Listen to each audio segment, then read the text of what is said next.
Before the episode begins, just a quick message from Lucy Tomlinson from Welcome Pilates. Merry Christmas, Brian, and to all the listeners of your podcast. I hope you've had a wonderful 2024.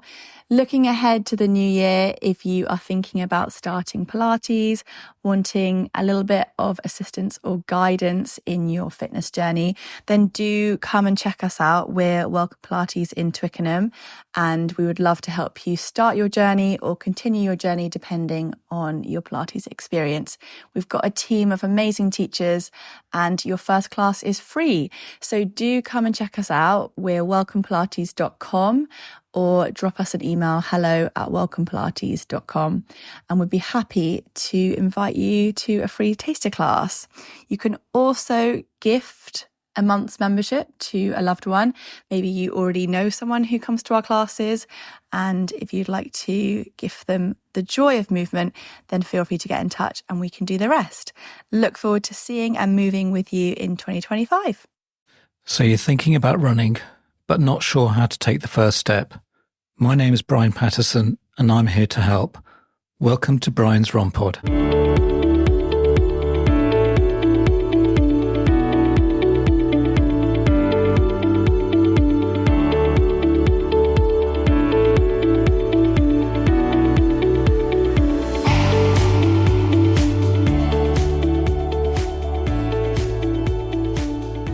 Well, welcome back to Brian's Run Pod. I'm thrilled to have you to join us today for another energizing episode.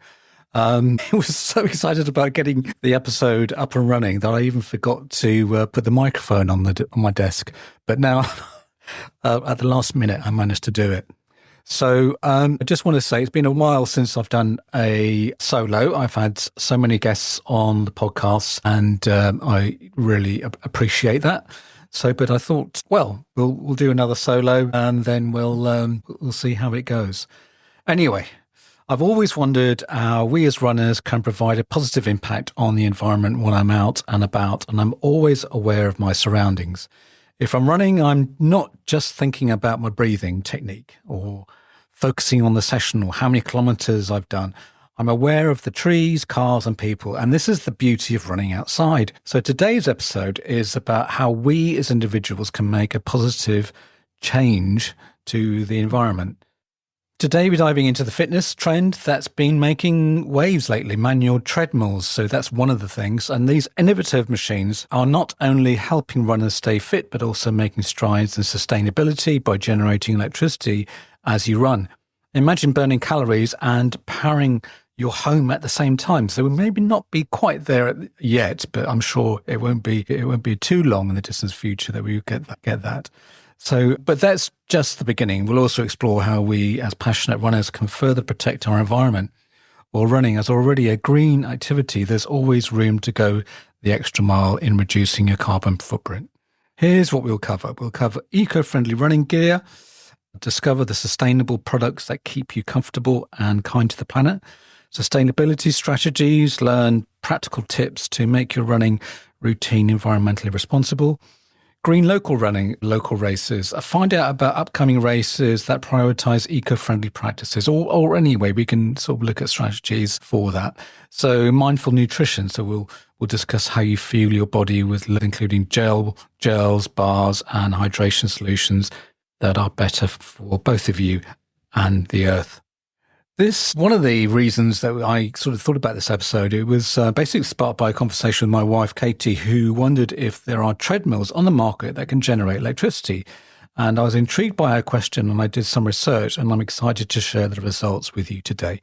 So lace up your running shoes, grab your headphones, and let's get started on this sustainable running journey together. So let's dive in. So what are manual treadmills? These treadmills offer unique workout experience with some compelling benefits, especially for those of us who are environmentally conscious. Let's take a look at what makes manual treadmills stand out and how they can benefit your running, and what you should consider if you're thinking about adding one to your fitness routine. So first things first, what exactly is a manual treadmill? Essentially, a treadmill without motor. You're powered by the belt with your own steps, creating the resistance and speed of your workout. the simple design might seem like a throwback, but it actually comes with a range of advantages. Eco-friendly fitness. One of the biggest selling points of manual treadmills is their eco-friendly fitness. With no electricity required, you're cutting down on your energy consumption, which is a big plus for the planet and can even save you some money on the electricity bill. And some models, like the Sports Art Verde treadmill, take this eco-conscious a step further. They actually generate electricity as you run. This energy can be used to power other devices in your gym or even fed back to the grid. Talk about a workout with a positive impact. They say on the website, the cardio line where awe-inspiring design doesn't just meet function, it embraces it with a revolutionary eco-power, a technology that captures human exertion and turns it into usable electricity, benefiting the planet and providing a new layer of meaningfulness to breaking a sweat. The performance benefits of manual treadmills, but the benefits go beyond just being green. Manual treadmills can actually enhance your running performance because you're providing all the power, you're naturally working harder, engaging more muscles and burning more calories. Think about it. You're not just about maintaining a pace set by the motor, you're pushing the treadmill belt yourself. That means you're building strength, endurance, and even mental toughness, which can pay off big time during races. Manual treadmills are also excellent for interval training, especially sprints. You can quickly accelerate to your top speed without the limitations of a motor. Affordability and versatility, another perk. Manual treadmills are generally more affordable than the electric counterparts, making them a budget-friendly option for home gyms. And they typically require less maintenance because they have fewer moving parts. Plus, with manual treadmill, you can completely control over your workout intensity and pace. You can adjust your effort on the fly, making it a versatile tool for a wide range of fitness levels and training goals. Things to consider before buying a manual treadmill. Now, where manual treadmills have a lot to offer, there are a few things to consider before you invest in one. One potential drawback is that they often lack the advanced features found in many electrical models, such as programming workouts, incline settings, and detailed fitness tracking. Also, as we mentioned, manual treadmills require more effort, and this can be a challenge for beginners or for those recovering from injuries. It's important to listen to your body and gradually build up your strength and endurance. And finally, if you're someone who really enjoys the high-tech features and seamless experience of an electric treadmill, a manual model might not be the best fit. The key to choose the treadmill that aligns best with your fitness goals, preferences, and budget. Workout intensity comparison, manual versus motorized treadmills. Manual treadmills provide a more intense workout compared to the motorized treadmills, as we've said. And this is because you have to use your own body weight and effort to power the treadmill belt. In contrast, motorized treadmills use the motor to move the belt, reducing the effort needed. And here's a breakdown of key intensity factors. Energy expenditure, you expend approximately 30% more energy on manual treadmills than a motorized treadmill in the same perceived effort level. This means you burn more calories and work out cardiovascular system harder.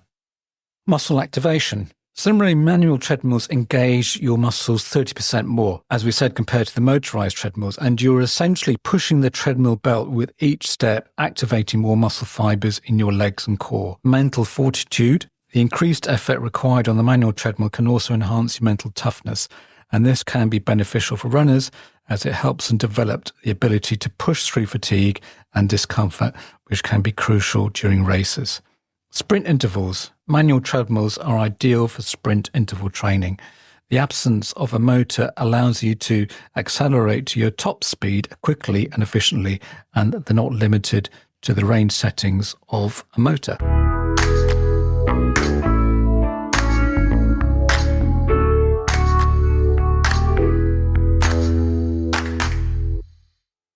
While manual treadmills offer a more intense workout, it's important to remember that they may not be suitable to everyone, especially beginners or individuals of certain physical limitations. Motorized treadmills provide a more controlled and adjustable workout experience, allowing you to set specific speeds and inclines. So Are manual treadmills right for you? Well, that's a question only you can answer. But if you're looking for a sustainable, challenging and effective way to train, they're definitely worth considering. So now moving on, the first step is to simply reduce and buy smart. Do we really need to buy another pair of running shoes or that new tech shirt? If we do need something, let's prioritize high quality gear that will last longer. If a bigger investment up front, but it saves money and resources in the long run. And let's do some research and support companies that are making an effort to be sustainable. There are some great brands out there, but they use recycled materials and focus on ethical production.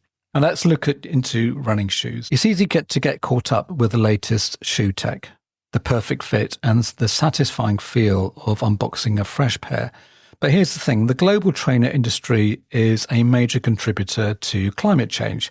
In fact, if the running shoe industry were its own country, it would rank 19th in the world for carbon emissions. That's equivalent to the entire UK's output. This should give us all pause for thought because it highlights a significant environmental consequence of our beloved sport. So maybe when you go to your local running shop, just question yourself and ask, do I really need these? I mean, I know I've got 2 pairs of New Balances, which I've had for, well, one for about at least a year and the other one for maybe 2 years. And because I'm not doing a lot of mileage, really doesn't, I really don't need to be going out and buying new shoes just because I've had them for such a long time. So maybe if it was contributing to an injury or maybe feeling it's uncomfortable when I'm running, then maybe I might consider sort of going out and buying a new pair. So why is it so harmful to the environment? So what makes running shoes so environmentally taxing? Well, a big part of the problem lies in the manufacturing process.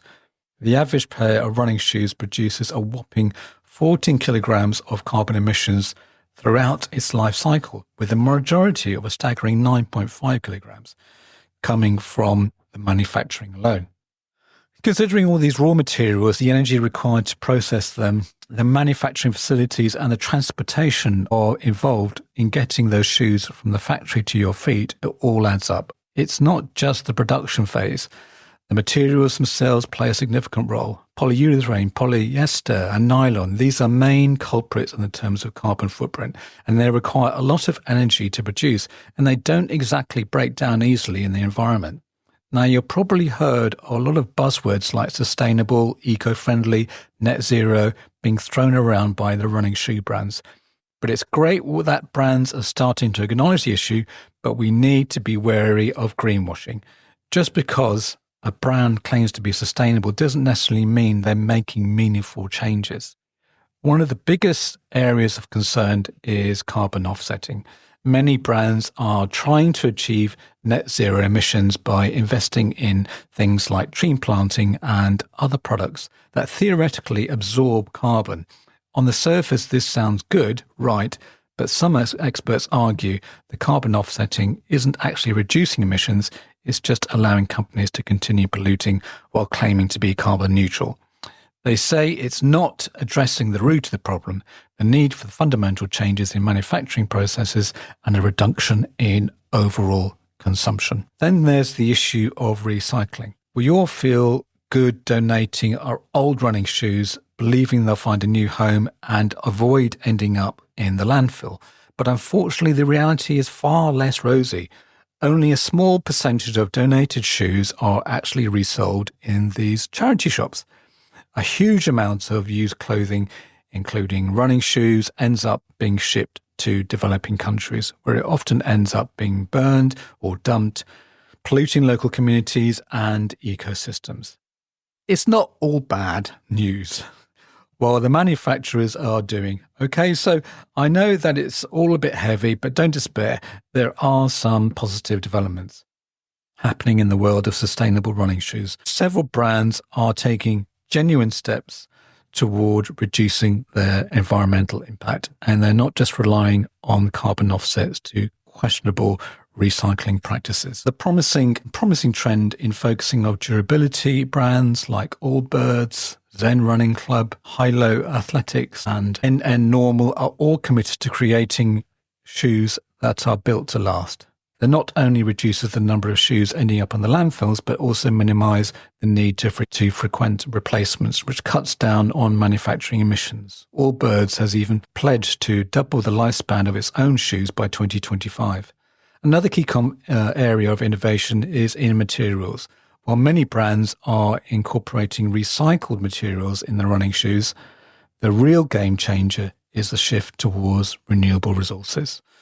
We're talking about plant-based materials like corn, algae, castor beans, eucalyptus, sugarcane, and even climate-positive wool. Wool that is produced using methods that actually absorb more carbon from the atmosphere than they release. This renewable materials offer more sustainable alternative to traditional petroleum-based synthetics. Askis is another brand making notable strides. They've released a shoe called the Gel Light CM with a significant lower carbon footprint than conventional running shoes. It incorporates bio-based polymers derived from sugarcane along with recycled polyester. Allbirds is also collaborating with Adidas on the Futurecraft shoe, which boasts a remarkable low carbon footprint. They're demonstrating that innovation and commitment to renewable materials can lead to a real progress in reducing the environmental impact of running shoes. Now, the big question is, what can we do as runners to be part of the solution? Well, one of the simplest and most effective things we can do is to buy fewer shoes, as I've said. I know it's tempting to get caught up with the hype and keep adding to your shoe collection, but reducing our consumption is one of the most powerful actions we can take. It's just all about one less pair of shoes per year.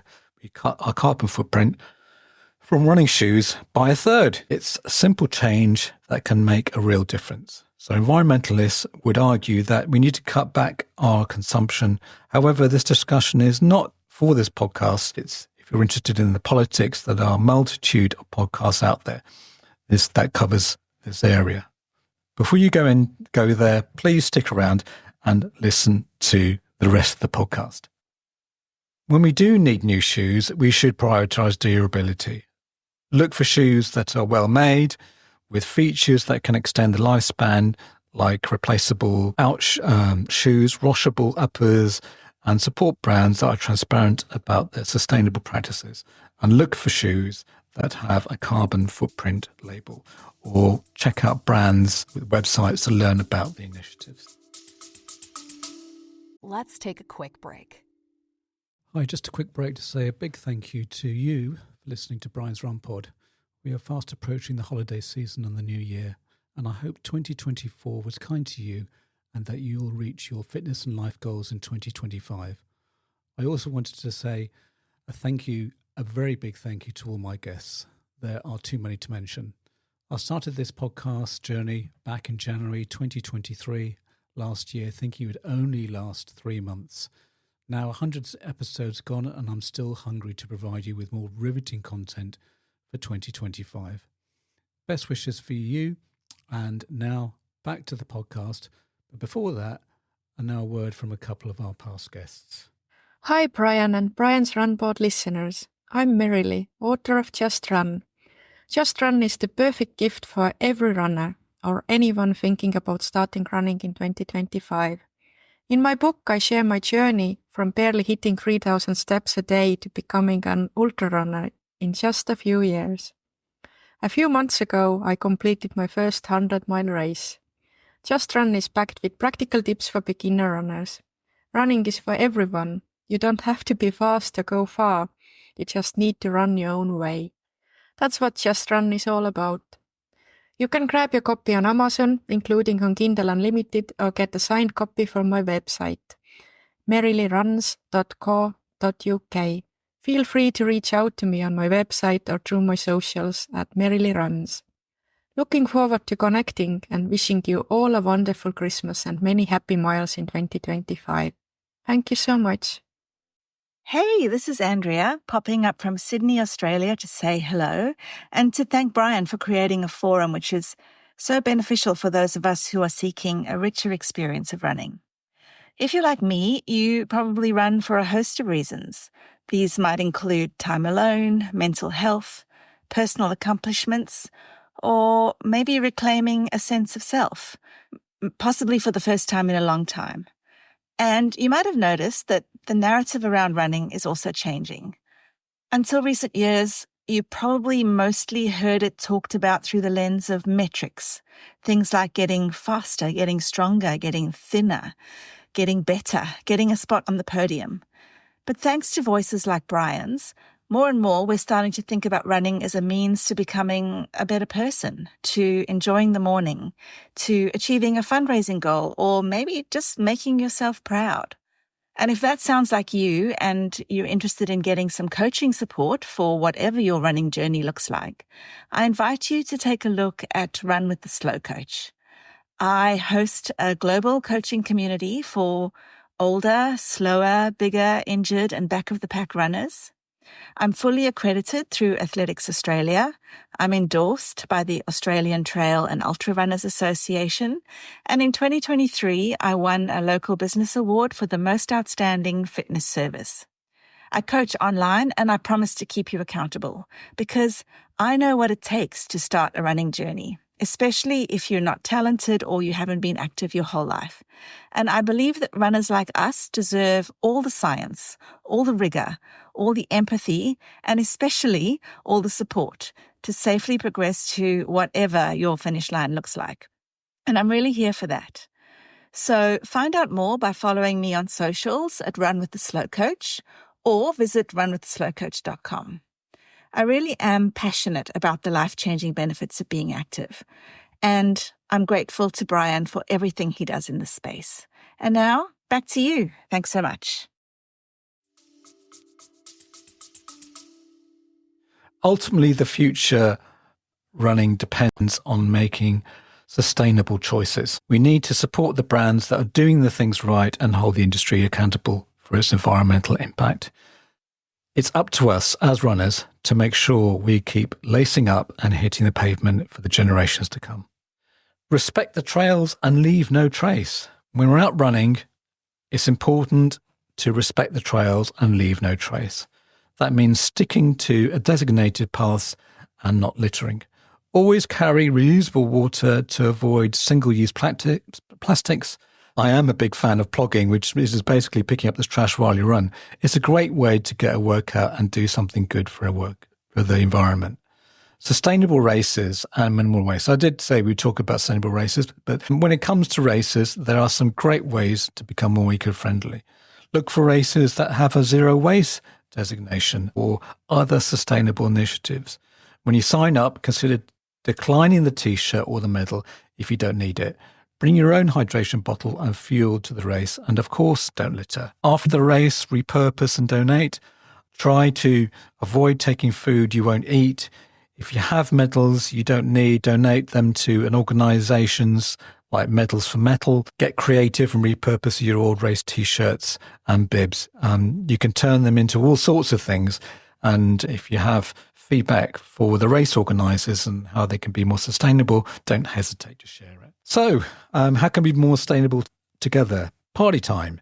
Well, gather your run crew, organize a donation party to give gently used gear like those running shoes, exercise clothes to those in need. And like I said, make sure that if you are going to give shoes, then make sure that you've washed them and make sure they will be going to a new good home. Not ready to let your gear go?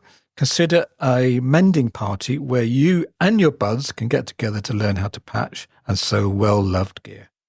Be vocal.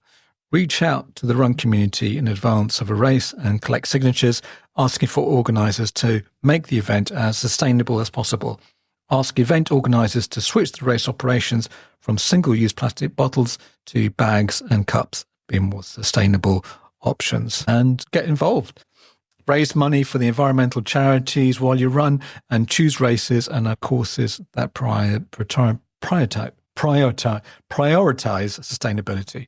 So travel smart for races. When traveling to races, try a carpool, take public transportation, or even considering doing more local races if you're going to a destination race, try to make the most of it by extending your stay and exploring the area. Nutrition. Again, we can be very sustainable in this area. It's a massive area. And to help break this down, I have some fantastic insights from the Trail Runner magazine. And this article, An Athlete's Guide to Environmentally Friendly Eating, offers some really actionable steps that we can take to both fuel our runs and minimize the environmental impact. Okay, so let's talk about the elephant in the room, or should I say the cow in the pasture, meat consumption. We all know protein is essential for the muscle recovery and building, but the sources point that meat production, especially beef, has a huge environmental footprint.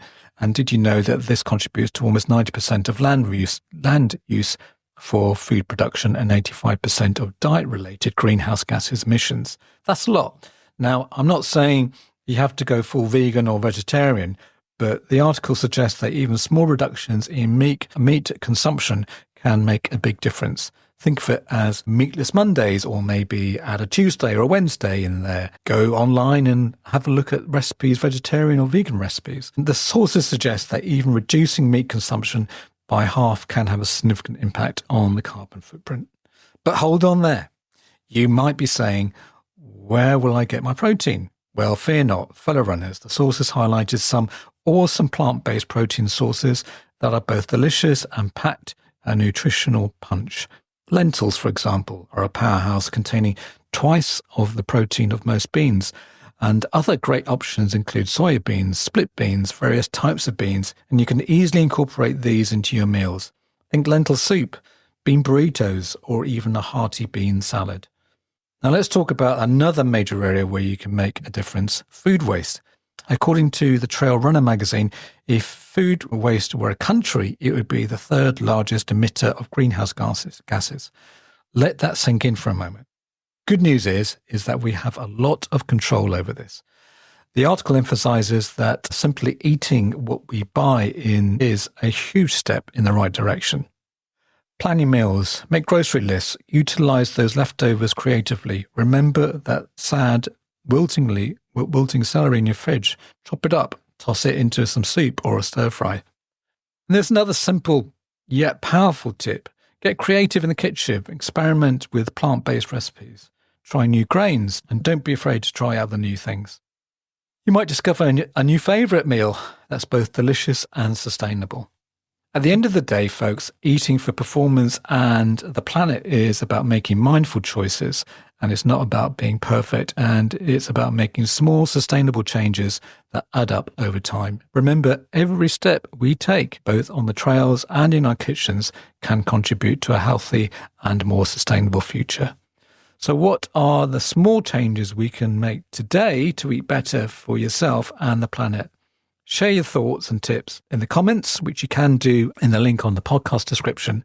And don't forget to subscribe to the podcast as well. So for more insights and inspiration on all things running. Conclusion. Well, it all started with a conversation with my wife. And if there could be a treadmill that gives back rather than taking, I mean electricity, of course. As you can see, I've looked at the pros and cons of manual treadmills, and there's even a company that produces a treadmill that does create electricity. However, I don't think it is ready for the consumer market.